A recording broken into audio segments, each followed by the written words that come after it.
Ya hati bersih itu ya tidak nuruti nafsu gitu. Di tempat kerja kan kalau hati kamu tidak bersih, ngelihat orang yang gajinya lebih tinggi, wah nggak enak jadi saya, enak jadi itu. Gitu. Lama-lama melihat orang yang cantik, nggak enak jadi saya, istri saya jelek itu cantik. Gitu. Hati nggak bersih itu semua masalah jadi masalah, yang nggak masalah saja jadi masalah. Ketika hati bersih Anda pakai mobil merek apa saja, tahunnya mungkin tahun yang sudah sepuh aja, bisa syukur. Tapi ketika hati nggak bersih itu tidak ada syukurnya kan. Jadi makanya kata orang-orang tua itu seneng orang itu karek kue. Gitu. Maksudnya seneng tidak itu terserah kamu. Karena yang ngelola hati kita ya kita. Gitu. Makanya teman saya haji itu kalau cerita itu lucu. Pagi-pagi Pak Wimbo itu ada istri bikinkan teh suaminya. Terus kata teman saya, oh, itu istri orang itu baik. Bikin teh untuk suaminya. Terus kata istrinya dia, gimana tukeran?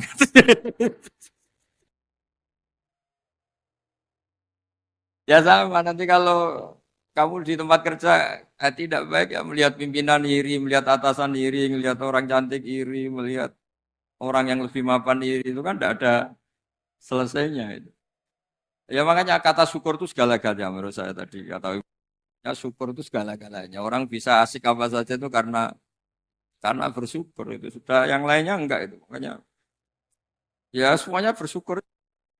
Enggak ada solusinya di luar itu. Makanya solusinya syukur. Coba misalnya kita orang Indonesia melihat Amerika atau Swiss atau mana saja, apa ada siap jadi orang Swiss? Di sana dianggap imigran, sudah gitu dianggap pendatang, eksistensi kita. Mendingan jadi orang Indonesia, karuan warga negara kita, daripada ngeluh membanding-bandingkan dengan negara lain, mendingan bersyukur jadi warga apa? Indonesia. Karena Anda disuruh jadi warga negara sana juga agak siap. Gitu. Sudah gitu wajahnya dipertanyakan, ini wajah Swiss apa Solo? Kan malah jadi panjang. Gitu. Masih ngurus warga negara macam-macam. Sementara kita di Indonesia langsung jadi penduduk sah. Semuanya kata kuncinya itu syukur tadi. Hati resik itu ya maknanya syukur. Saya kira. Assalamualaikum warahmatullahi wabarakatuh. Nahmaduka ya ghafuru ya syakuru wa salli wa sallim wa barik ala sayyidina maulana Muhammadin wa ala alihi wa sahbihi asmain nama ba'du. Semua Dewan Komisioner OJK yang saya hormati, wabil khusus Bapak Ketua, Bapak Ketua Dewan Komisioner OJK, Bapak Wimbo Santoso, Bapak Ibu Wakil Ketua, Ibu Nur Haida, dan semua anggota, Kepala Regional Jawa Tengah, Bapak Aman Santosa, tidak lupa teman kami, Gus kami, Kiai Haji Tas Yasin, semua teman-teman yang ikuti virtual, salam kebangsaan, salam semua. Ini diminta ngaji ya Pak, merawat persaudaraan kebangsaan. Saya sering punya tamu mulai polisi, mulai pejabat, ya mulai yang Islam sampai non-Muslim. Saya sering cerita bahwa hal-hal yang jadi fitrah manusia itu ya keinginan dasar manusia itu ya senang damai, senang bersaudara. Karena hal itu fitrah itu desain awal manusia itu suka damai. Jadi kalau untuk konflik itu butuh pemicu, tapi kalau untuk damai itu tidak butuh pemicu. Sehingga orang di mana-mana bisa rileks ya. Rileks di terminal, rileks di jalan, rileks di warung-warung kopi, rileks di kedai-kedai.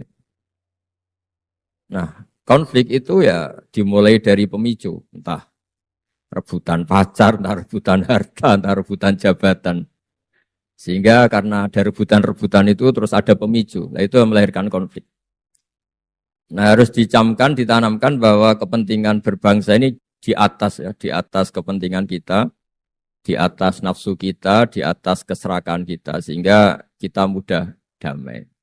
Itu rumusnya kiai-kiai ya. Saat tentu di sini pakai solusi yang ala kiai ya. Karena tentu mereka ingin mendengar versi kiai. Kalau versi polisi mungkin ya tegakkan hukum.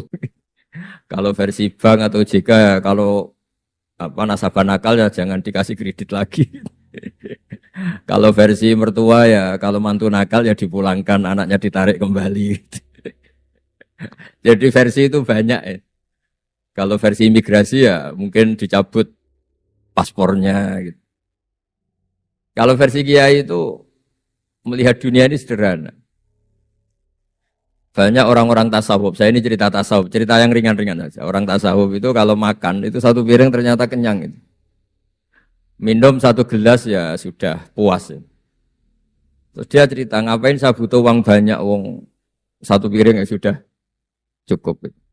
Kalau tidur gitu ya, tidur di satu kamar ya tidur, bangun ya sudah puas.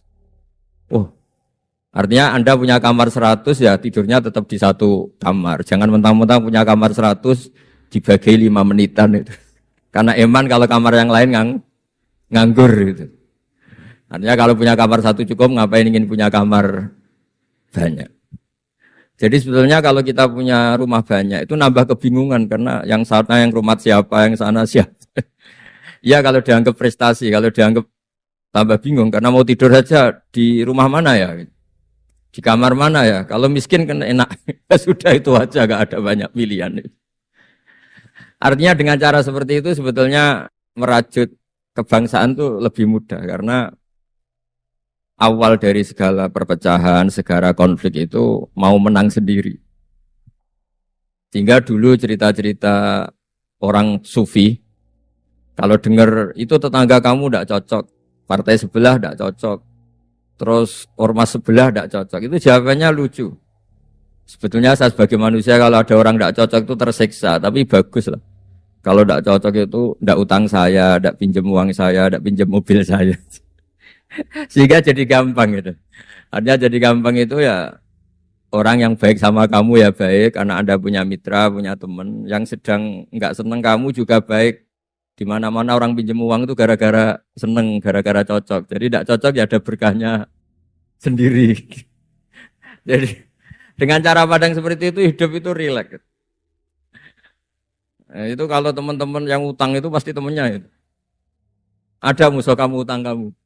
Jadi musuh ya punya berkah sendiri. Tapi jangan musuh yang sampai nikah, menembak itu enggak berperadaban. Suatu saat Imam Syafi'i itu pernah didatangi orang itu, ketemu beliau cium tangan, hormat. Setelah di luar ternyata orang itu mencaci maki. Cara Jawa ngerasani tadi, kata Pak Wimbo karena orang Solo itu ngerasani. Ketika Imam Syafi'i dilaporin orang itu di depan Anda menghormati, kalau di luar itu ngerasani itu, menghina, mengata-ngatain. Jawabnya Imam Syafi'i lucu. Alhamdulillah, berarti saya wibawa katanya. Di depan saya tidak berani. Dijawab enteng saja, tidak dijawab serius. Berarti saya wibawa. Di depan saya buktinya tidak berani. Nah Islam itu ngajari itu semua. Ngajarin ketika kita disenengin orang banyak itu ya poin atau aset. Karena kita harus kerjasama atau sama-sama kerja dengan banyak pihak. Tapi kalau ada orang lain yang sedang tidak senang atau tidak cocok, itu juga ada berkahnya sendiri karena dia bisa mandiri. Itu kalau mantu-mantu itu tidak tukaran sama mertuanya, itu tidak mandiri-mandiri. Disuruh mertuanya mangan ramangan kumpul yuk, tambah suwe tambah goblok gitu, tambah lama tambah goblok. Baru gara-gara terlalu cocok kan. Kalau agak-agak tukaran, agak-agak konflik itu malah cepat mandiri. Sehingga merajut kebangsaan itu ya harus dipikir secara luas. Ada teman-teman yang mungkin nggak mau pulang kampung, maunya tetap di Belanda, di Amerika. Tapi ternyata niatnya menfasilitasi kalau ada mahasiswa yang ke sana, ada yang dijujuk gitu. Ada yang dijujuk, sehingga bangsa ini bisa menimba ilmu di berbagai negara.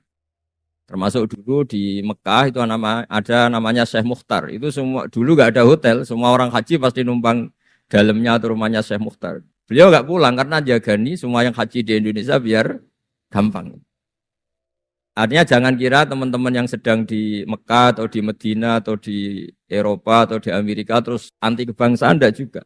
Ternyata mereka bisa memfasilitasi kita saat kita di sana. Wawasan kebangsaannya juga hanya menjadi fasilitator atau menjadi mediasi atau jadi sarana kalau ada teman-teman ke sana. Begitu juga para wali. Ini cerita, mungkin cerita yang enggak ada di OJK, cerita wali Pak Wimbo. Wali itu kalau disuruh mikir kredit, disuruh mikir cara bantu orang miskin itu ya enggak pati bakat gitu. Tapi komunikasinya langsung sama yang punya. Jadi alam raya ini dengan segala variannya itu milik Allah Subhanahu wa taala. Jadi kalau Anda ingin merubah lakonnya wayang, Itu ndak usah ngerayu Gatotkaca disuruh jadi Semar atau disuruh jadi Bagong itu susah. Mereka nggak mau. Pasti mempertahankan karakter masing-masing. Itu ngerayu dalangnya saja. Ini lakonnya diganti. Nah wali itu gitu. Kalau ngerubah Indonesia itu ya komunikasinya sama Allah. Karena yang mengendalikan alam raya ini Allah Subhanahu wa Ta'ala. Kita tidak bisa mengendalikan pikiran orang. Sering ada orang itu, ini cerita yang ringan-ringan saja. Tapi barokahnya cerita ini nanti gampang merajut persaudaraan. Bapak itu, bapak saya, Kiai Haji Nur Salim, itu paling suka itu sama orang yang agak sombong. Sombong itu ya, ketua RT sudah bangganya Masya Allah. Dia punya motor satu sudah kayak orang paling kaya di dunia. Punya istri yang sebetulnya ada cantik, ya dia ngira istrinya itu paling cantik di dunia. Dia agak ganteng yang merasa paling ganteng di dunia. Saya dulu ya iskal itu janggal. Kenapa sih kok seneng kancanan orang sombong? Ternyata orang sombong itu orang yang paling gampang syukur. Orang gampang syukur. Tapi kalau ketemu orang yang kelihatannya sopan, apa saya hanya RT, apa saya hanya di OJK, saya ada menteri saya ada presiden. Presiden merasanya presiden di negara ketiga, dunia ketiga, bukan presiden superpower. Ketemu orang-orang yang tidak pernah puas itu kesannya tawadhu, ternyata pasnya itu tidak pernah puas, tidak pernah syukur. Lah yang sombong ternyata tidak sombong, dia gampang syukur. Ketua RT aja sudah merasa kayak presiden. Hanya pegawai OJK aja sudah merasa bangga, padahal dibuat suruhan Pak Simbo. Tapi senengnya, ini nggak disuruh seragam, sudah seragam semua. Saking senengnya. Ya, bangga banget ya. Bangga banget. Itu, jadi sama, sebetulnya kita jadi warga Indonesia, berKTP Indonesia sudah harus seneng. Tidak gampang, orang punya negara itu tidak. Coba orang-orang yang sekarang di Amerika di mana-mana itu orang Indonesia itu ya kangen rumah. Itu untuk kangen ke sini itu harus berbiaya 100 juta untuk pulang. Kita tidak usah kangen sudah di Indonesia, itu sudah luar biasa. Nah, sama-sama kerja atau sering memberi kontribusi. Saya sering punya analogi ya. Saya sering diskusi sama banyak rektor di Indonesia. Bagus mana kerja sistem modern sama sistem kiai. Kata saya ya semuanya punya plus minus. Tapi kalau saya kiai ya milih bagus kerjanya kiai. Gitu. Kalau kiai itu ngajarkan orang yang mampu nolong yang lemah. Ya sudah itu aja acaranya. Kapan saja Anda mampu, berkesempatan mampu ya wajib menolong. Tapi kalau sistem modern itu ada jobnya. Sehingga gara-gara ada jobnya, suatu saat mungkin kalau ada orang tenggelam, wah saya ada SAR, saya ada tim SAR gak perlu menolong. Kalau ada orang miskin, saya ada pegawai bank gak perlu masih kredit. Itu bahaya untuk bangsa ini. Sehingga dibutuhkan kerja-kerja yang ala kiai saja. Kalau ada kecelakaan di jalan, meskipun Anda tidak satlantas, ya ditolong Anda yang menangi, yang tahu. Kalau ada yang miskin, tetangga kamu Anda mampu, ya tolong saja. Tidak usah nunggu diajukan proposal, didaftarkan miskin resmi, sampai ada plakatnya, terus baru dibantu. Itu selak mati. Nah, selak kelaparan. Nah, pendidikan agama juga gitu. Misalnya semester ini mengkaji tentang sholat, misalnya di UIN atau di IAIN. Mengkaji tentang haji. Kalau di kiai enggak, Anda mau haji tinggal tanya kiai. Tapi kalau ada kuliah, nunggu semester itu, nunggu dosen itu, baru tahu bab haji. Nah kalau pertolongan itu nunggu polisi, nunggu OJK itu prosedur dulu, kadang ditanya sertifikatnya macam-macam. Nah, di sini pentingnya kerja. Jadi kalau lembaga resmi ini untuk hal-hal yang besar, yang tidak mendesak, yang mengikat. Tapi harus ada sistem sosial yang on time, yang setiap saat bisa diakses. Yaitu kebaikan masif, kebaikan yang semua orang itu merasa harus menjaga. Jadi yang menjaga kestabilan Indonesia itu semua orang, bukan polisi, bukan tentara, bukan siapa saja, termasuk departemen-departemen resmi, kepolisian, termasuk semuanya. Dengan merasa seperti itu, saling tergantung. Dan yang lebih cepat ya sistem sosial tadi. Sehingga kalau sistem sosial itu ada kiai, atau ada tokoh agama lain, atau ada yang dituakan, itu relatif stabil, karena coro Jawa nak tukaran itu sungkan, kalau terlalu konflik itu sungkan. Nah sehingga dulu ada cerita ada seorang perempuan itu ketemu Nabi itu di jalan. Itu cara etika orang kita lah, apalagi orang Solo, orang Jogja itu kan ada etis, ketemu di jalan dicegat. Ya Rasulullah, saya ini punya bapak sudah tua dan kalau Anda haji seperti ini pasti ingin bapak saya itu ikut, tapi beliau sudah tua sehingga tidak bisa ikut. Ini gimana saya harus menghajikan beliau apa enggak? Sama Nabi saat itu dijawab, kalau bapak kamu punya utang, kamu yang bayar cukup enggak? Ya cukup ya Rasulullah. Ya sudah seperti itu. Artinya cukup Anda hajikan. Kemudian oleh Imam Bukhari itu dibabkan lucu. Babnya itu unik. Bab boleh tanya tokoh di jalan. Jadi tidak tentang hajinya, tapi tokoh itu harus siap menjawab pertanyaan meskipun sedang di jalan. Tidak usah nunggu sowan di rumah atau antri inden daftar tamu. Nah, itu jadi pelajaran bagi kita. Jadi kebaikan itu kita wajibkan dulu ke siapapun yang mampu dan berkesempatan. Sehingga kalau kita misalnya ketemu orang tenggelam, meskipun kita tidak pegawai SAR atau tidak yang bertugas di pantai itu, ya kalau Anda mampu, ya selamatkan. Kalau ada kebutuhan tertentu masyarakat, misalnya sakit, Anda berkemampuan minjemin mobil untuk diantar ke rumah sakit, ya kewajiban Anda. Bukan nunggu dinas resmi yang mengambil. Jadi kebaikan yang diwajibkan ke dinas resmi, ya monggo, kita loyal, kita dukung, kita support. Tapi kewajiban yang diwajibkan atas nama agama bagi yang mampu itu tidak boleh hilang. Karena ini yang langsung bersentuhan dengan masyarakat. Coba kemarin pas COVID misalnya. Banyak teman-teman saudara kita yang pulang kampung. Ketika lembaga resmi belum ngurus itu, yang ngurus ya keluarga, anak famili, mereka pulang, mangan ramangan kumpul. Ya ada, alhamdulillah ya ada yang kelaparan. Kenapa tidak ada yang kelaparan? Karena sistem sosial itu jalan. Orang kok medit atau kikir sama tetangga, sama keluarga itu pasti diadili masyarakat. Dan masyarakat sepakat urusan makan itu sepele. Sehingga mereka pulang ya ikut Pak D-nya, Pak Leknya, ikut Mbahnya. Itu semuanya bisa makan. Bisa ngopi-ngopi, bisa rokok-rokok. Dia tetap santai aja normal. Bahkan banyak yang nganggur itu seneng. Barokahnya nganggur yang ngutangi tidak nagih. Kalau tidak. Jadi ya dianggap ringan saja hal-hal seperti itu. Khawatir saya kalau saya baca kitab di karangan seorang ulama besar, Al-Hayatul Ulya, otoritas besar dalam satu sistem negara, itu harus diakui sebagai bagian dari kebaikan masif. Jadi kebaikan masif yang nggak boleh hilang adalah kebaikan yang nggak punya otoritas, karena ini jumlahnya lebih besar. Ya tadi misalnya kecelakaan di jalan itu kan enggak bisa kebetulan ada mobil patroli atau mobilnya apa Satlantas atau lembaga resmi tertentu yang nangani kecelakaan. Yang nangani ya orang-orang di jalan yang menangi itu terus diantar ke rumah sakit atau ngabari keluarga. Jika kata Nabi, kullukum ra'in wa kullukum mas'ulun an ra'iyati. Semua kita ini menjaga kedamaian, menjaga kemajmuan, semua kita jaga sistem sosial, semua kita menjaga kebaikan. Nah dari semua itu dibikinlah di era modern lembaga-lembaga formal.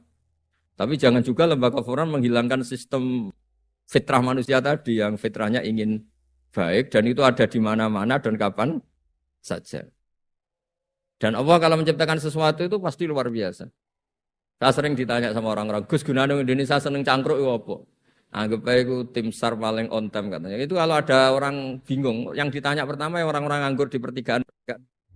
Ini rumahnya mana? Kalau ada orang bingung yang nanya itu. Kalau ada orang kecelakaan yang nolong ya. Artinya sistem sosial yang sudah ada itu nggak boleh diambil alih lembaga. Karena kalau itu iya, kita kekurangan kekuatan apa? Sosial. Jadi ini penting saya utarakan supaya kebaikan-kebaikan bersama ini saling melengkapi, bukan saling mengadu.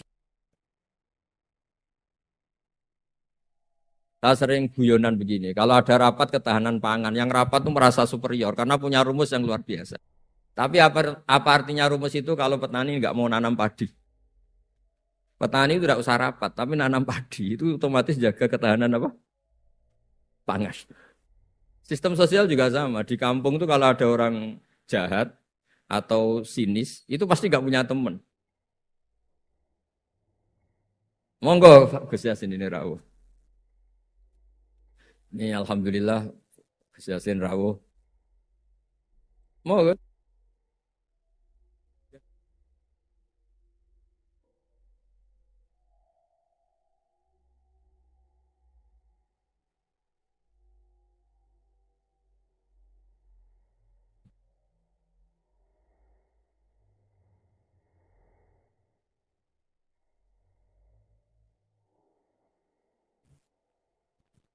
Ya, saya teruskan supaya kenapa saya nyampaikan ini supaya energi sosial kita untuk menjaga kemajmukan, menjaga toleransi itu lebih masif.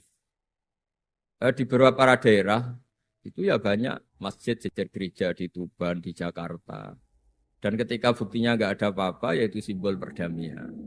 Di beberapa daerah ya banyak orang Islam, bosnya itu non-Muslim. Atau sebaliknya non-Muslim, bosnya Muslim. Atasan juga banyak begitu, atasannya Muslim. Itu kan contoh sosial yang sudah masif. Justru karena didiskusikan, diseminarkan itu menjadi kayak kita baru mulai. Nah itu malah aneh. Jadi selama ini kan ya sudah begitu kan, banyak orang Islam di mana-mana.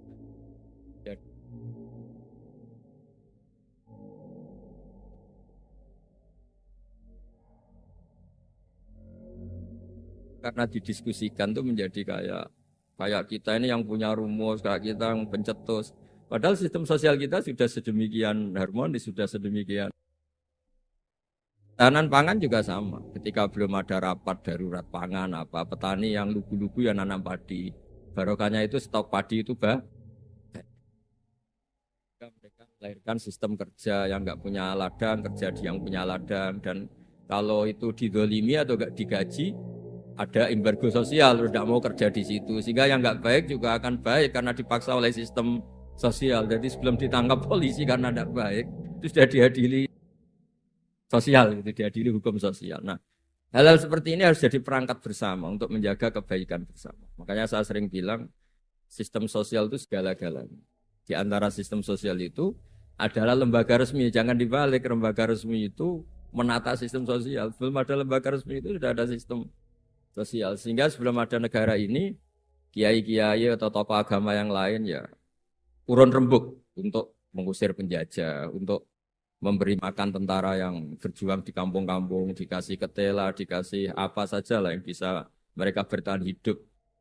Nah, ini penting diutarakan supaya semua masyarakat itu merasa bahwa mereka ikut dan harus merawat negara ini. Kullukum ra'in wa kullukum mas'ulun an ra'iyati. Semua kalian adalah penjaga dan semua kalian dimintai tanggung jawab Allah kontribusi Anda terhadap bangsa ini, terhadap komunitas Anda, terhadap sistem sosial Anda.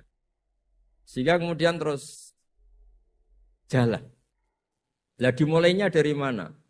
Kata Nabi, dimulai dari keluarga Anda. Sehingga semua orang nggak lempar tanggung jawab. Kalau anak saya miskin ya salah saya.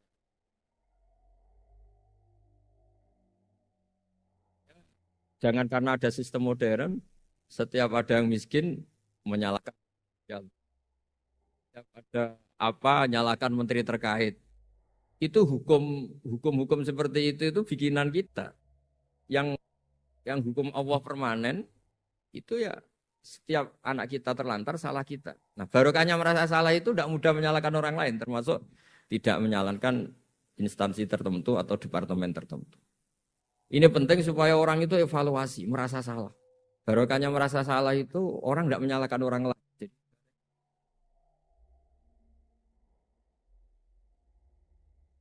Apa baiknya agama ini? Jadi kalau berdoa disuruh mulai dengan Robbana Dzolamna apa?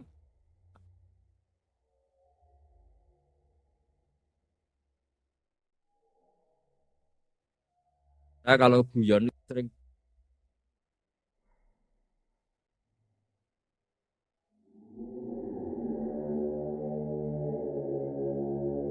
miskin tahu-tahu jadi bupati atau gubernur.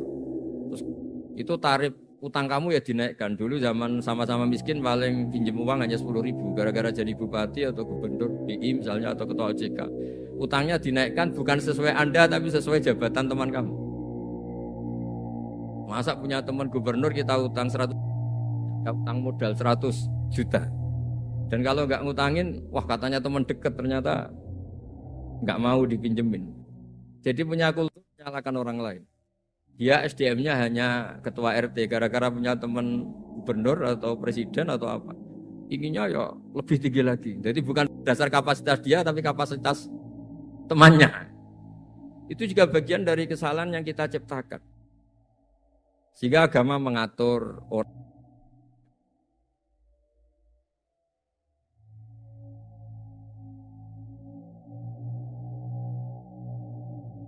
anak kita terlantar, bilang di Pak D Sugih ya ora nyafaati, punya Pak D kaya juga tidak memberi syafaat, punya teman kaya tidak.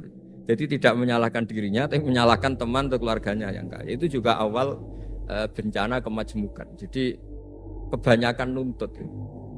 Makanya Nabi berkali-kali ngendikan ketika kamu di zaman akhir wa alika bi khosayati nafsik wada angka amrol ama. Kalau sudah ada badai apa saja, badai ekonomi, badai sosial atau badai apa saja, urusi diri kamu sendiri. Itu bukan Nabi menanamkan egois, itu enggak, justru menanamkan kebersamaan. Barokahnya orang sibuk ngurus keluarganya sendiri itu enggak kepikiran nyalakan orang lain. Jadi orang kadang salah tafsir itu justru seakan-akan kita diajarin untuk egois, itu enggak. Berkahnya ngurus diri sendiri, ketika kita sudah terurus tidak membebani sama orang lain, dan berkahnya ngurus diri sendiri juga tidak gampang mengkomplain orang lain karena kita merasa punya kewajiban sendiri. Tapi kalau kita ini terlalu modern,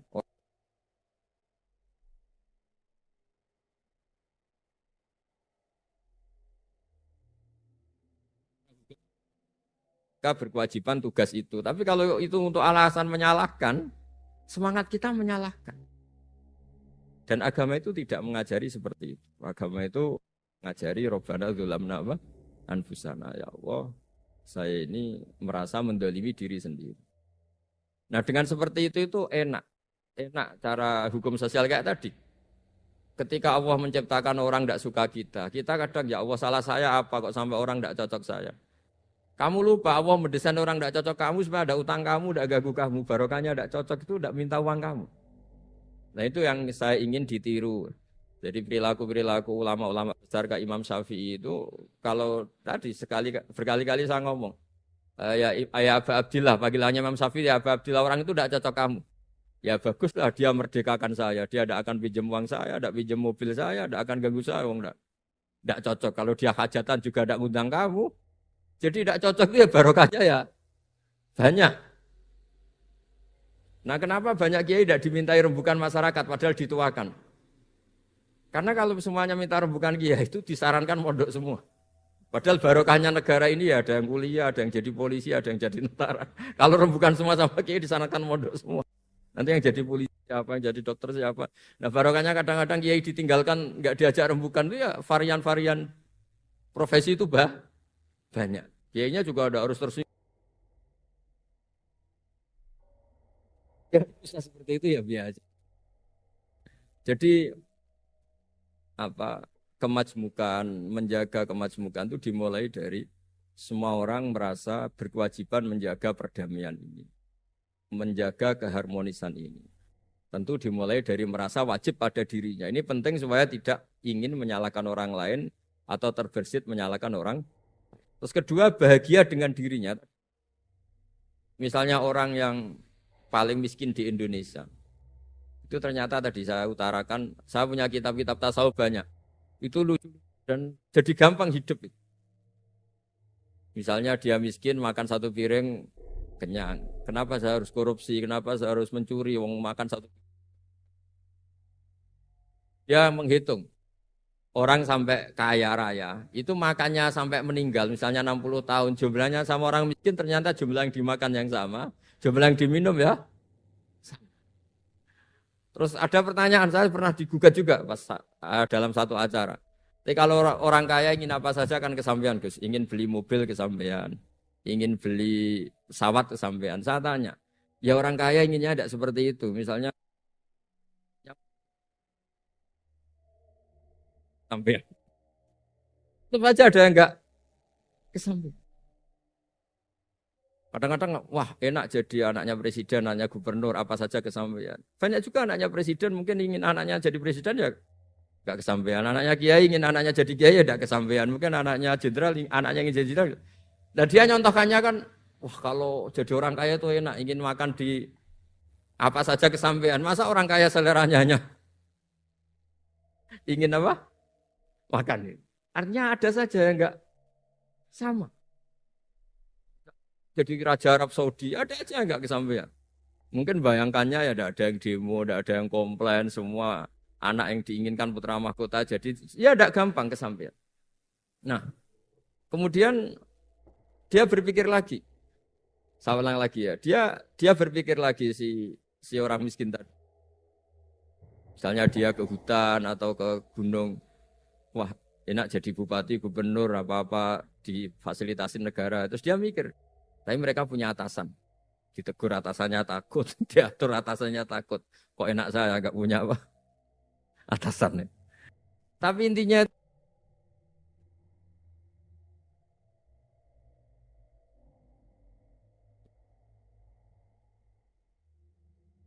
ketua OJK atau gubernur atau wakil gubernur atau kiai. Nikmat tertinggi itu karena melakukan perintahnya Allah Subhanahu wa taala.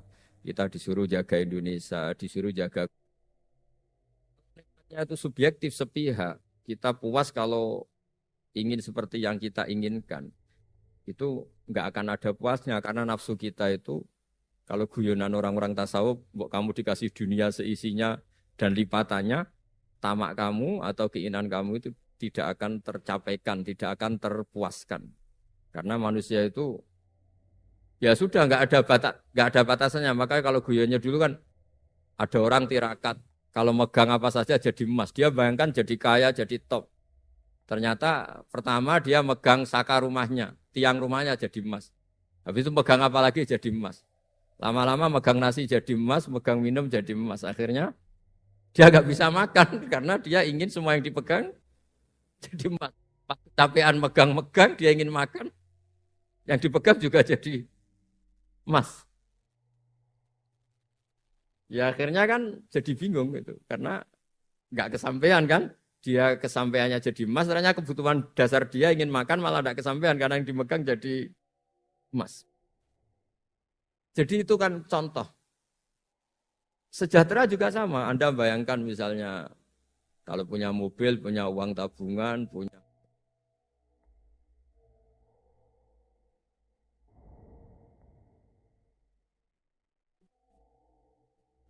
dengan banyak bergantung.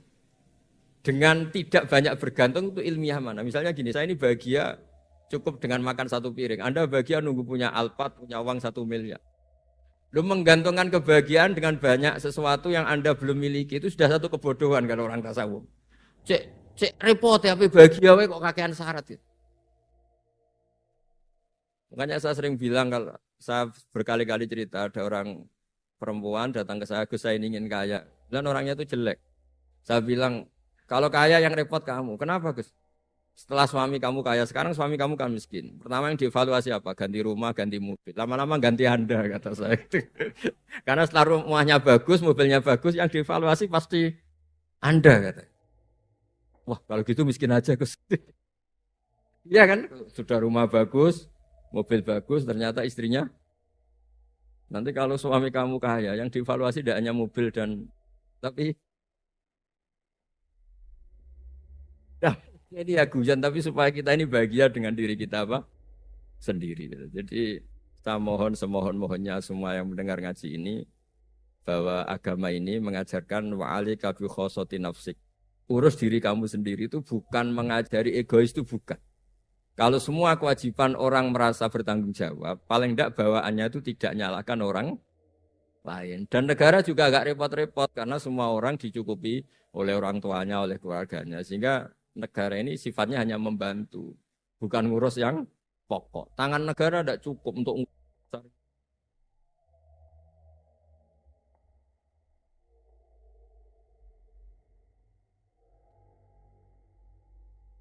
atas komunitasnya, terus negara fasilitasi itu semua. Insya Allah menjadi baldatun thayyibatu wa rabbun ghafur. Saya kira demikian semua.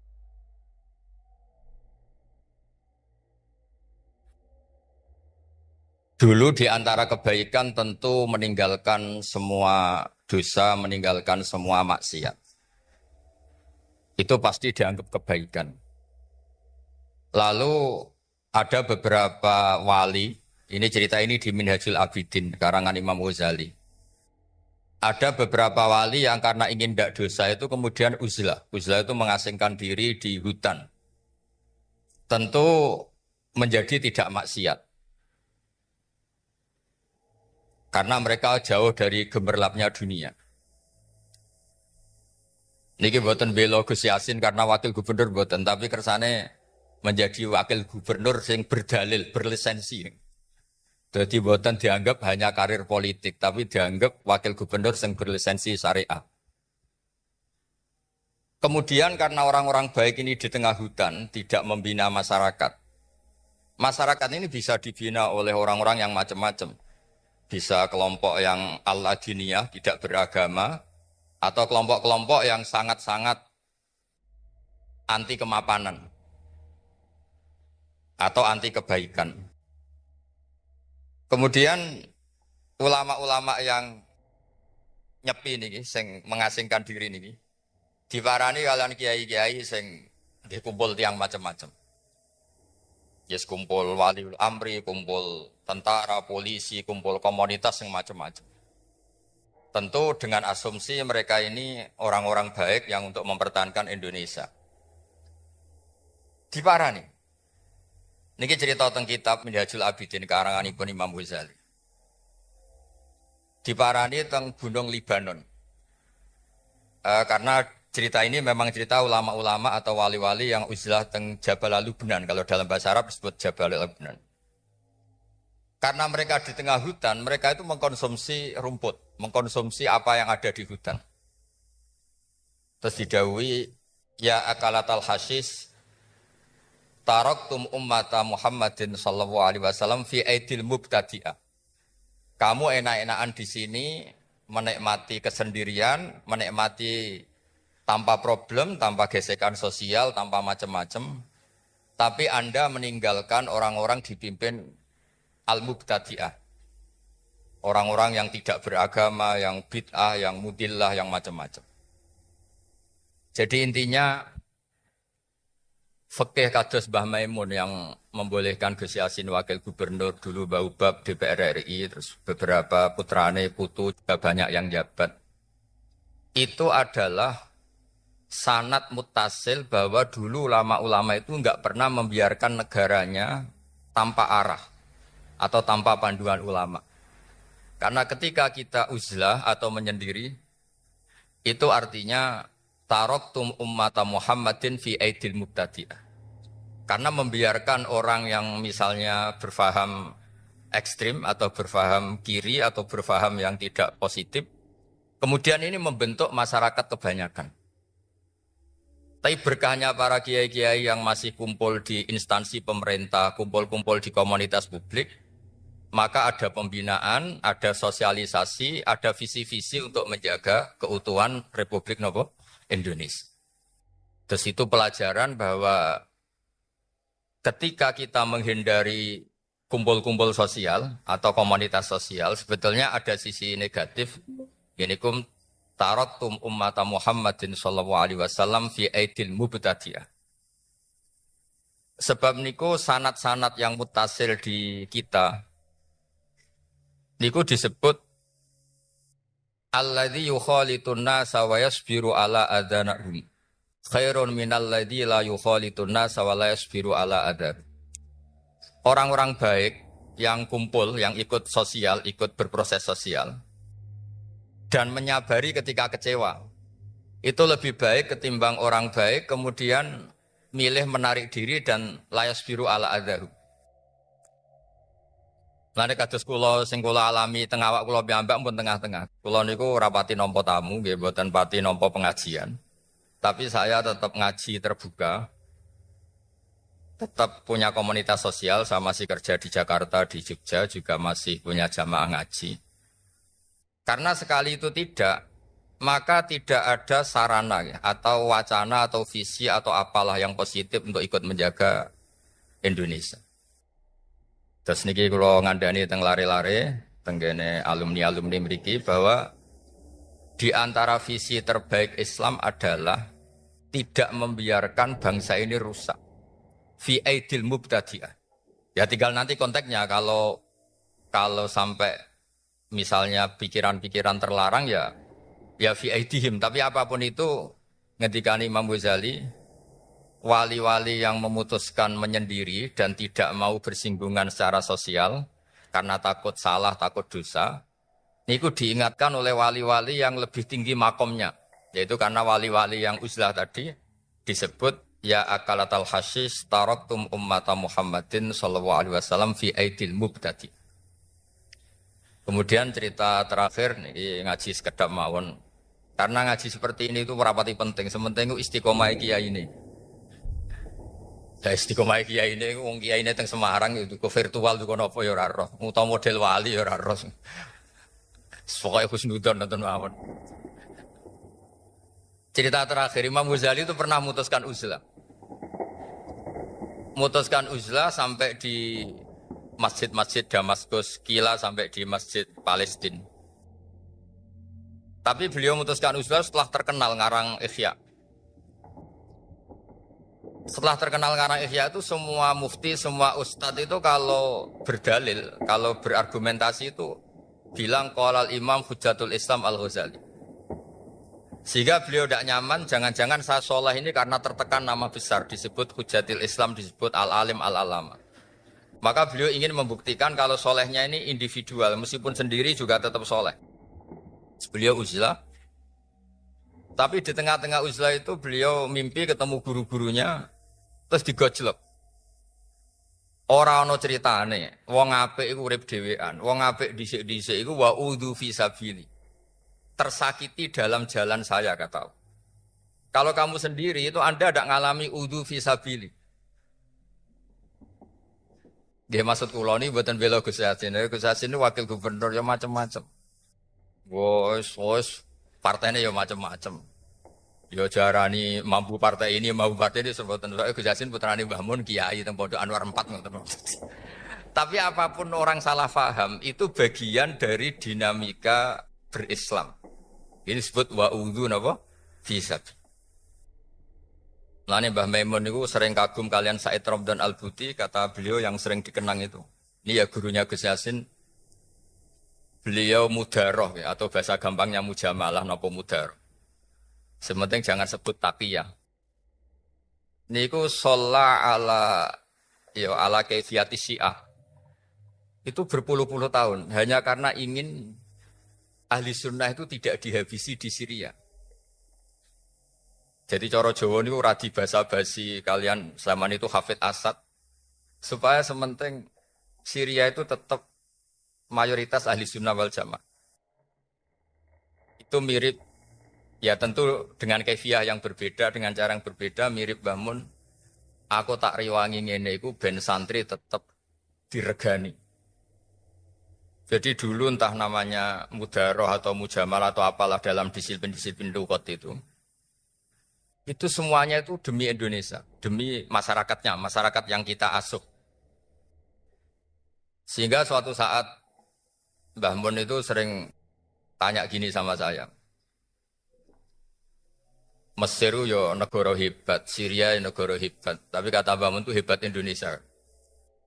Karena Indonesia itu kalau salah itu tidak sampai chaos yaktulu ba'duhum ba'du, tidak chaos yang sampai saling menghabisi.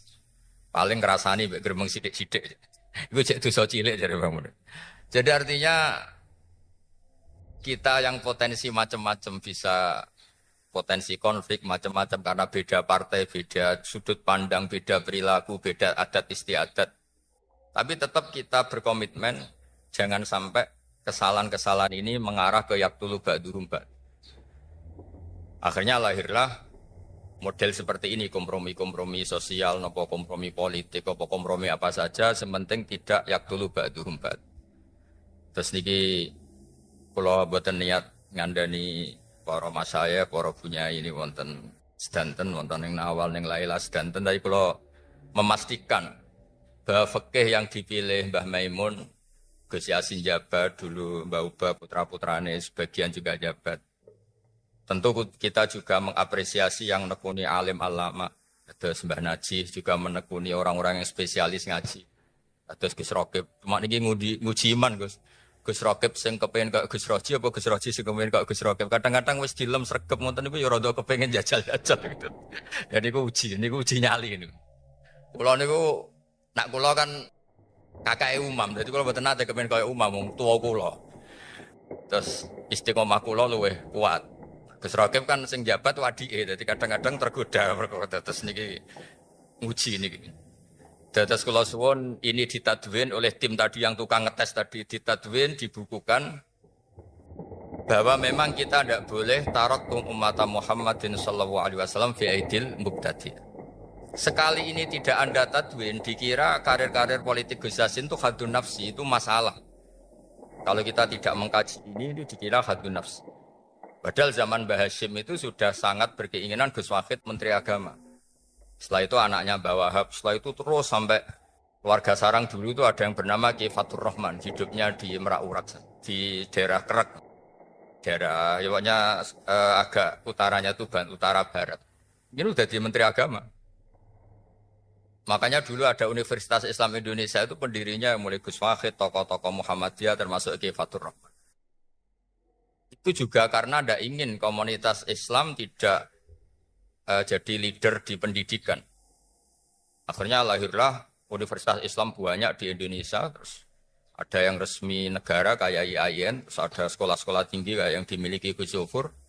Akhirnya Islam menjadi komunitas besar dan jadi model keren ya dalam berperilaku, dalam berperadaban.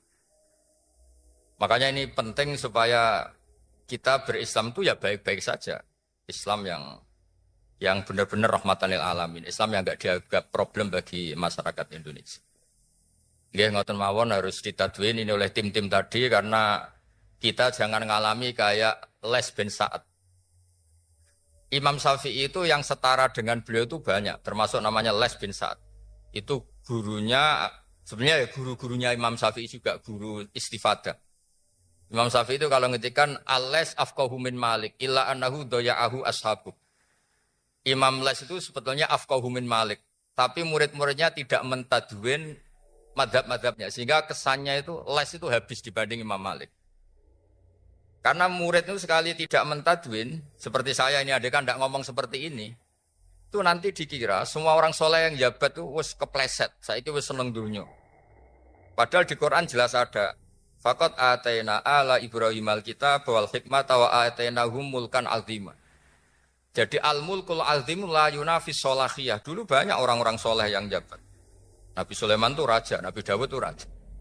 Tapi tentu bunyai-bunyai hanya suka suaminya raja. Ora usah contohnya bojone akeh, itu mesti menolak itu kalau diteruskan wajah kias. Nah kadang-kadang yang jadi raja inginnya kiasnya itu ya agak sempurna, tapi itu mesti sepian. Tapi apapun itu khazanah seperti itu harus ditadwin supaya orang ngerti bahwa menekuni satu dunia riasa itu tidak harus buruk. Makanya Imam Malik ketika Imam Syafi'i pamit mau pindah ke Irak, mau ngaji sama Muhammad bin Hasan Asy-Syaibani ini didhawuhi sama Malik karena beliau juga trauma pernah diadili penguasa karena tidak punya power, tidak punya kekuasaan. Wattakhid li nafsika jahan li alla tato'akal aradil. Ya wattakhid li nafsika jahan li alla tato'akal aradil. Wong yo kudu duwe pangkat, status sosial, ben gak dienggo bal-balan wong-wong. Jadi ini hujah-hujah fikih yang pernah saya utarakan di dalam Mbah Maimun ketika entah hari keberapanya.